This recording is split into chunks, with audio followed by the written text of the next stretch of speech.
There are some moments that split your life into before and after. For me, that moment was the night I woke up and realized I wasn't alone in my own bedroom. My name is Rachel, and I used to think of my apartment as my safe place. I lived alone in a quiet building on the edge of town, and I loved the independence. I never thought twice about locking my doors or checking the windows before bed.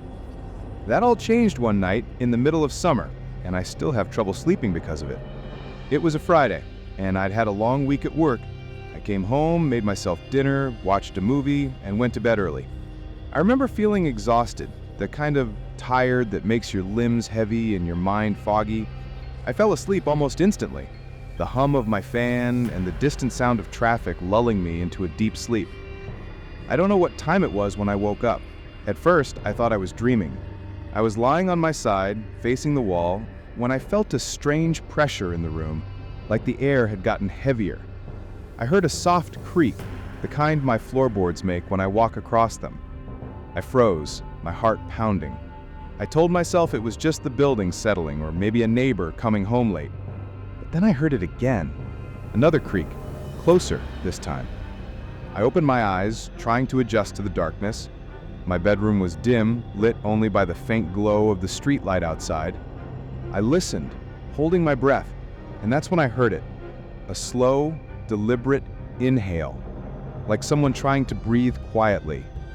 I turned my head, just a little, and saw a shadow standing at the foot of my bed. For a moment, I couldn't move. My mind raced, trying to make sense of what I was seeing. Was I still dreaming? Was it a trick of the light? But then the shadow moved, shifting from foot to foot, and I realized with a jolt of terror that there was a man in my room. He was tall, wearing dark clothes, his face hidden in the shadows. He stood perfectly still, watching me. I tried to remember if I'd locked the door, if I'd left a window open. I thought about screaming, but I was too scared to make a sound. I lay there, barely breathing, hoping he would think I was still asleep. He took a step closer, and I saw the glint of something in his hand, a flashlight maybe, or a tool. My mind raced with possibilities. Was he here to rob me? To hurt me? I tried to remember everything I'd ever read about what to do in a situation like this. Stay still. Don't make a sound. Wait for an opportunity to escape. He moved around the bed, his footsteps slow and careful. I could hear him rifling through my dresser, opening drawers, searching for something. I squeezed my eyes shut, praying he wouldn't come any closer. I heard him open my closet, the hangers rattling as he pushed my clothes aside. Suddenly he stopped. I heard him breathing, heavy and uneven. I risked a glance and saw him standing over my purse, which I'd left on the chair by the window. He rummaged through it, pulling out my wallet, my keys, my phone. He pocketed the cash and tossed the rest aside. I knew I had to do something. My phone was across the room, useless to me now. I thought about making a run for the door, but he was between me and the exit. I tried to remember if I had anything in the room I could use as a weapon, a lamp, a book, anything. He moved back toward the bed, and I felt a surge of panic.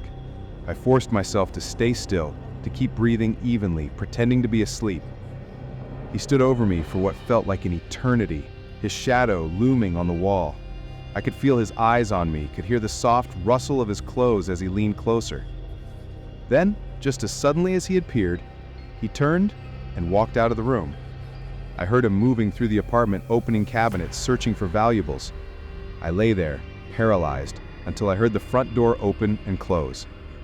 I waited a few minutes, listening to the silence, before I dared to move. My hands were shaking so badly I could barely dial 911. The police arrived within minutes. They searched the apartment, but the man was gone. He'd taken my cash, some jewelry, and my sense of safety. The officers were kind, but there wasn't much they could do. There were no fingerprints, no signs of forced entry. They thought he might have picked the lock or come in through a window I'd forgotten to latch. They told me I was lucky, that it could have been much worse. For weeks after, I couldn't sleep. Every sound made me jump, every shadow looked like a threat. I installed new locks, bought a security system, and started sleeping with a baseball bat by my bed. But the fear never really went away. I still think about that night, about the way the man stood over me, watching. I wonder what would have happened if I'd screamed, if I'd tried to fight back.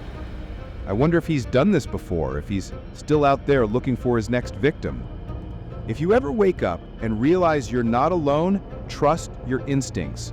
Don't be afraid to make noise, to run, to fight. Your safety is more important than anything. And never, ever think it can't happen to you. If you've ever woken up in the middle of the night and felt like something was wrong, you know the feeling I'm about to describe.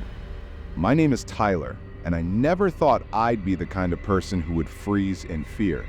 I always imagined I'd be the one to jump up, to fight, to do something. But when I woke up to a stranger in my room, I learned that sometimes your body just won't listen to your mind.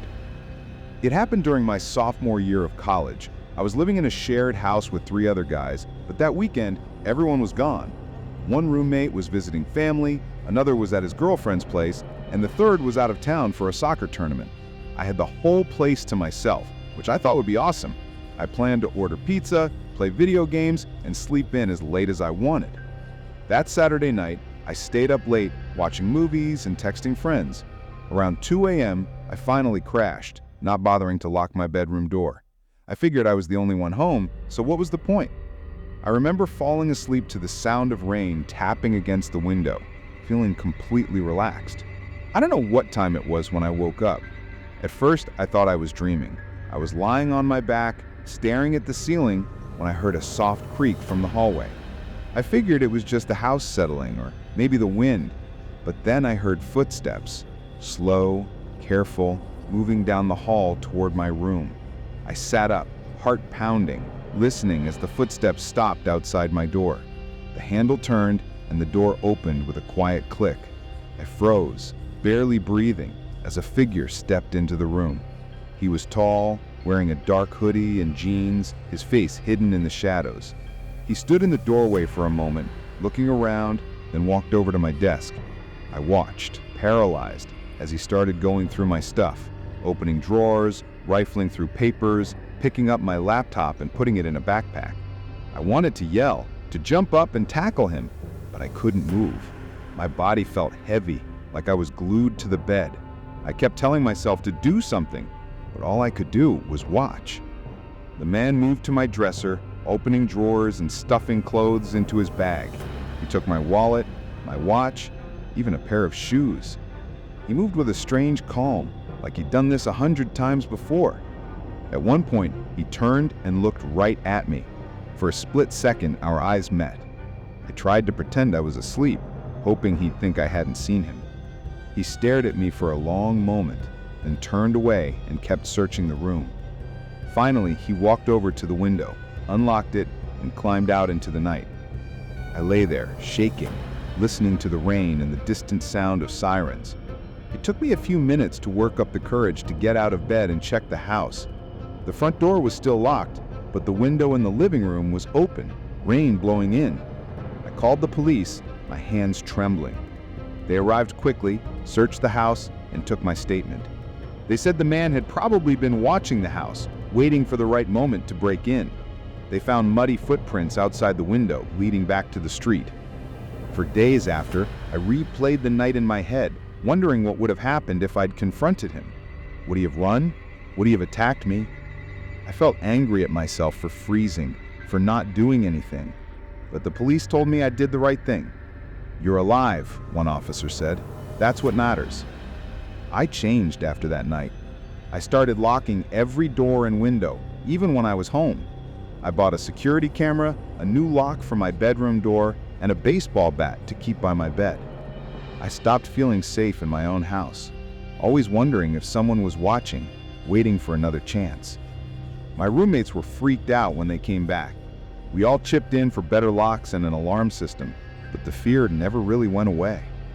Sometimes, late at night, I still wake up and listen for footsteps in the hallway. I still see the man's face in my dreams, still feel the weight of his stare.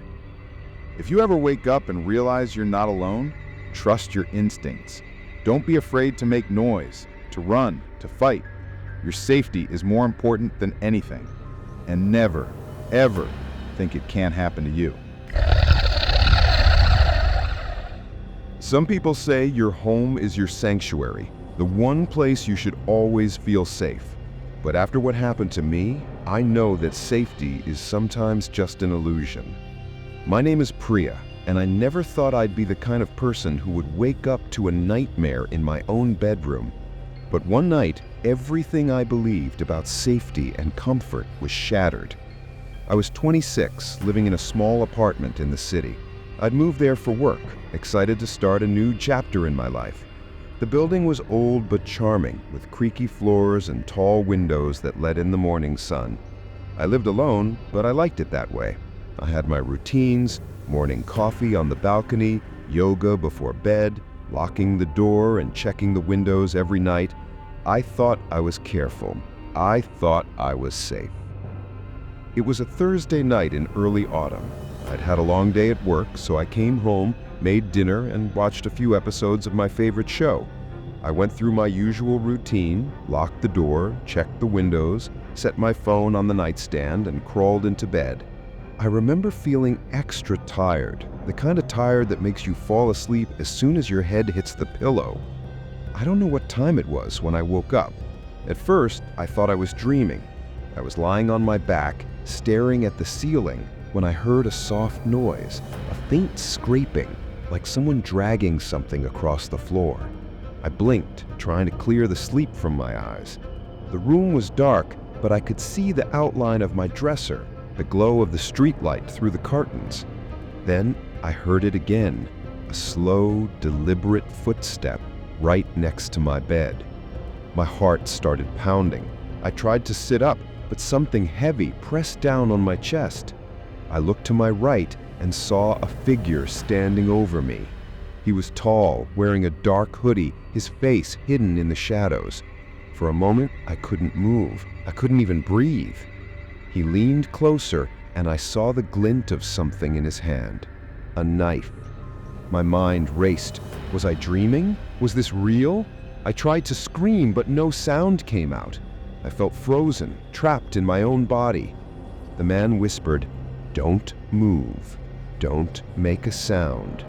His voice was low, almost gentle, but it sent chills down my spine. He rifled through my nightstand, grabbing my phone and wallet. He moved to my dresser, opening drawers, searching for valuables. I lay there paralyzed, watching as he stuffed jewelry and cash into a backpack. Every time he glanced at me, I squeezed my eyes shut, pretending to be asleep. He came back to the bed, standing over me. I could feel his breath on my face. He reached out and brushed a strand of hair from my forehead. "You're lucky I'm not here to hurt you," he whispered. "Stay quiet and I'll be gone soon." I stayed as still as I could, barely breathing. He turned and walked out of the room, his footsteps soft on the old wooden floor. I listened as he moved through the apartment, opening cabinets, searching for anything else to steal. I heard the front door open and close, then silence. I lay there for a long time, too scared to move. My hands were shaking so badly I could barely dial 911. The police arrived quickly, searched the apartment, but the man was gone. He'd taken my phone, my wallet, some jewelry, and my sense of safety. The officers were kind, but there wasn't much they could do. There were no fingerprints, no signs of forced entry. They thought he might have picked the lock or come in through a window I'd forgotten to latch. They told me I was lucky, that it could have been much worse. For weeks after, I couldn't sleep. Every sound made me jump. Every shadow looked like a threat. I installed new locks, bought a security system, and started sleeping with a heavy flashlight by my bed. But the fear never really went away. I kept replaying that night in my head, wondering what would have happened if I'd screamed, if I'd tried to fight back. I wondered if he'd done this before, if he was still out there looking for his next victim. I started reading everything I could about home invasions, about how to protect yourself, about how to recover from the trauma. I joined a support group for people who'd experienced break-ins. Hearing their stories helped, but it also made me realize how common this kind of thing really is. We all talked about the same feelings: fear, anger, helplessness. We all struggled to feel safe again. One night, a few months later, I woke up to the sound of footsteps in the hallway. My heart raced, but this time I was ready. I grabbed my flashlight and crept to the door, listening. It turned out to be my upstairs neighbor coming home late, but the fear stayed with me, a constant companion. I moved to a new apartment in a building with better security. I made new routines, double-checking the locks, keeping my phone charged, making sure someone always knew where I was. I started taking self-defense classes, learning how to fight back if I ever needed to. Now, years later, I still think about that night. I still get nervous when I hear a strange noise, still check the locks before bed, still sleep with a flashlight within reach. But I also know that I survived. I did what I had to do to stay safe. And I learned that sometimes survival means staying quiet, staying still, and waiting for the danger to pass. If you ever wake up and realize you're not alone, trust your instincts. Don't be afraid to make noise, to run, to fight back. Your safety is more important than anything. And never, ever think it can't happen to you.